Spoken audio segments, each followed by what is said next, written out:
یہ میری خوش قسمتی کہ میں حضور کا امت ہوں، ساری زندگی اس کا شکریہ ادا کرتا رہوں تو حق شکر ادا۔ ہم حضور کی امتی، نبی انتظار کرتے رہے، نبی منتظر رہے۔ حضرت خلیل اللہ کی بارگاہ میں پکار رہے ہیں، ربنا وابعث فیہم رسولا، مالک رسول بھیج دے۔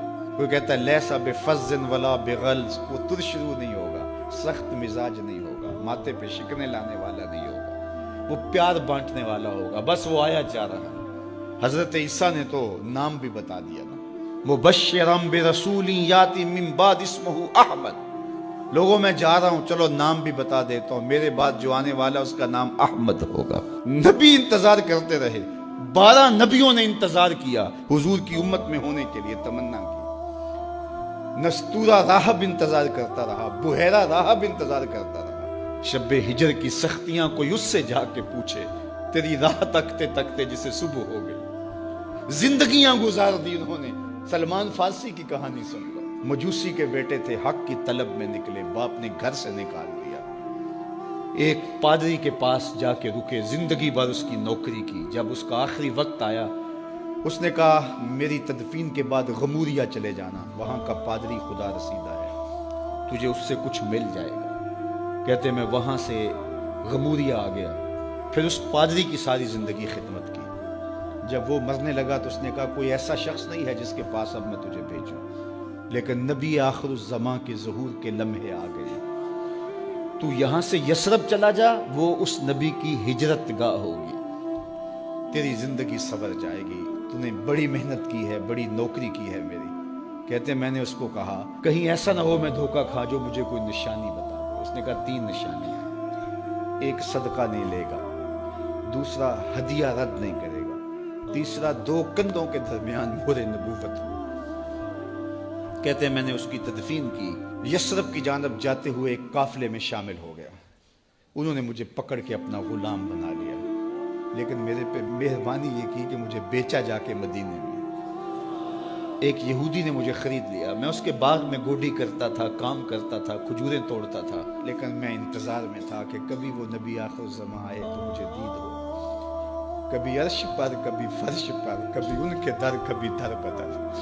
غم عاشقی تیرا شکریہ، میں کہاں کہاں سے گزر گیا۔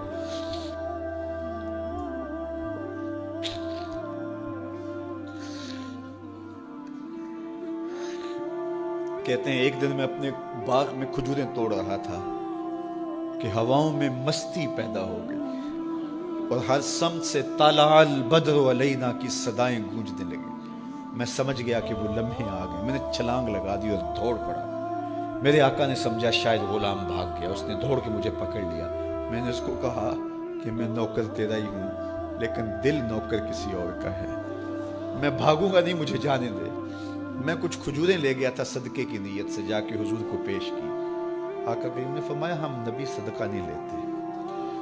کہتے ہیں نشانی ایک پوری ہو گئی، کہتے ہیں کہ میں کچھ دنوں کے بعد اور کھجوریں لے گیا اور میری نیت ہدیہ کی تھی، میں نے پیش کی، حضور نے قبول فرما لی۔ لیکن میں بھی کہتا تھا تیسری نشانی بھی پوری ہو لے تو پھر مانوں گا، اور وہ کیا تھی؟ 2 کندھوں کے درمیان مہر نبوت۔ کہتے ہیں ایک دن حضور میرے باغ میں آئے اور آقا کریم نے اپنے مبارک کندھے پہ چادر رکھی ہوئی تھی اور چادر کی اوٹ میں مہر نبوت چھپی ہوئی تھی، اور میں پیچھے ہو کے دیکھتا تھا، اور میری آرزو یہ تھی کہ کوئی تیز جھونکا ہوا کا آئے اور چادر ہٹ جائے اور میں مہر نبوت کی زیارت کر لوں۔ حضور میرے ارادہ قلب سے آگاہ ہوئے، فَأَلْقَى إِلَيَّ رِدَاءَهُ، حضور نے چادر اتار کے میری جانب پھینکی اور پھر ایسے رخ کر کے فرمایا انظر الی ما امرت بہ، اس پادری نے جو بتایا تھا دیکھ لے آ کے۔ تو کہا میں نے دیکھا کہ حضور کے کندھوں کے درمیان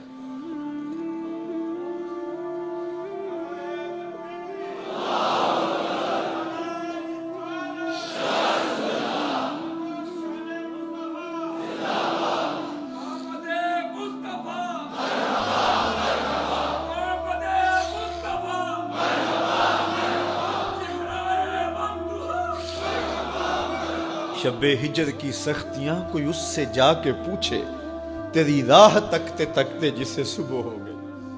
ہم نے تو کوئی انتظار نہیں کیا نا، ہم نے تو کوئی دکھ نہیں سہا، ہم سوئے تھے مقدر جاگ اٹھے.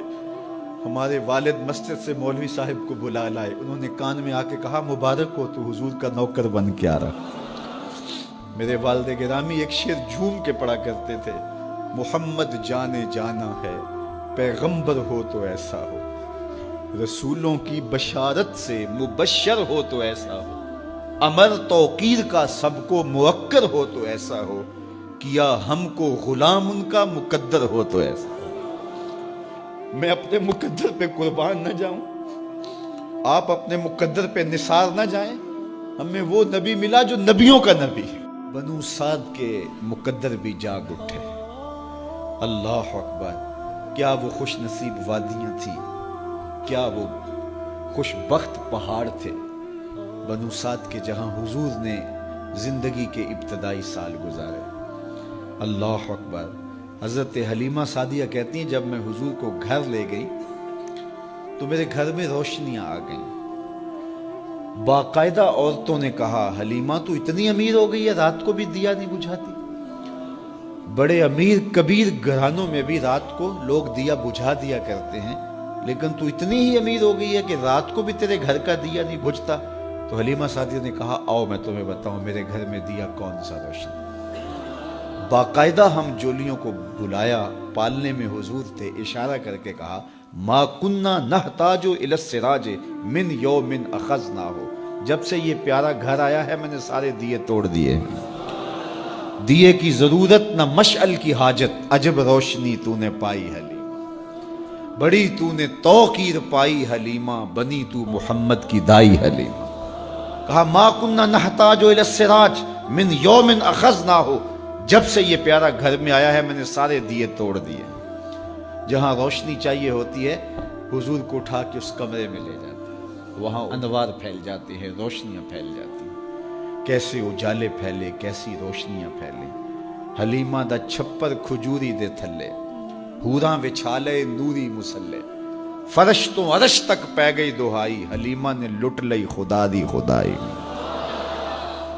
اللہ اکبر. وہ سارا دن تو صحراؤں میں گھوم لیتی تھی, اسے جب بھوک لگتی تھی لبوں کو چوم لیتی تھی. بخت جاگے حلیمہ سعدیہ کے حضور ان کے گھر آئے. اللہ اکبر. جدھر سے گزرتے گئے نور پھیلتا گیا, انوار پھیلتے گئے.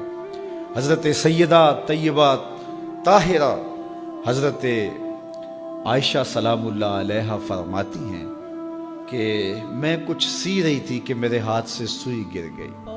اب حضور کے گھر میں دیے میں جلانے کے لیے تیل بھی نہیں تھا. میں پریشان تھی, سوئی گر گئی. اتنے میں حضور تشریف لائے. حضور مسکرائے, کہتی ہے میں نے گمی ہوئی سوئی تلاش کر لی. اللہ اکبر. تو یہ روشنی تھی, یہ انوار تھے. اللہ اکبر. اذا ضحک یتلالع فی الجدر, جب حضور مسکراتے تھے سامنے والی دیواروں پہ عکس پڑتا تھا. اللہ اکبر. جب مسکراتے تھے نور پھیل جاتا تھا. اذا تکلم رؤیا کالنور یخرج من بین ثنایاہ, حضور کے سامنے والے دانتوں میں ہلکا سا فاصلہ تھا, اور جب آقا کریم گفتگو کرتے تھے وہاں سے نور کی کرنیں چھن چھن کے نکلتی تھیں, انوار پھیل جاتے تھے. ایسا نوری ماحول, ایسا نورانی چہرہ. حضرت ابو ہریرہ بولے کل قمر لیلۃ البدر لم ارى قبلہ ولا بعدہ مثلہ. کیا پوچھتے ہو, 14ویں رات کا چمکتا ہوا چاند تھے میرے حضور. پھر کہا نہیں نہیں نہیں, حضور جیسا نہ پہلے دیکھا نہ بعد میں دیکھا. حضرت حسان بن ثابت پاس کھڑے تھے. کہا دیکھتے کیسے, کسی ماں نے جنم دیا ہوتا تو دیکھتے. خدا نے وہ سچائی پن چھڑیا جدے وچ محمد نو ٹالیا سی. حسینہ جمیلہ دا منہ موڑ دیتا, محمد بنا کے قلم توڑ دیتا. مثل او در عالم امکان متصور نیست.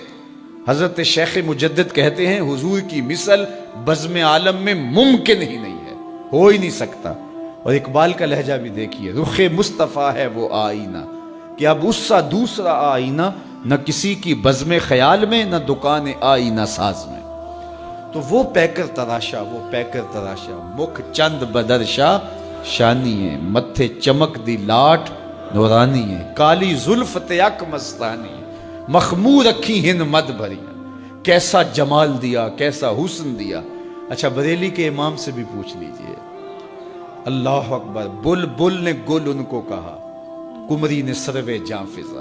بلبل کی منتہائے پرواز تو یہی ہے نا، کسی کو پھول کہتے. بلبل نے گل ان کو کہا، کمری نے سروے جاں فضا، حیرت نے جھنجھلا کر کہا یہ بھی نہیں وہ بھی نہیں. خورشید تھا کس زور پر، کیا بھر کے چمکا تھا قمر، بے پردہ جب وہ رخ ہوا یہ بھی نہیں وہ بھی نہیں.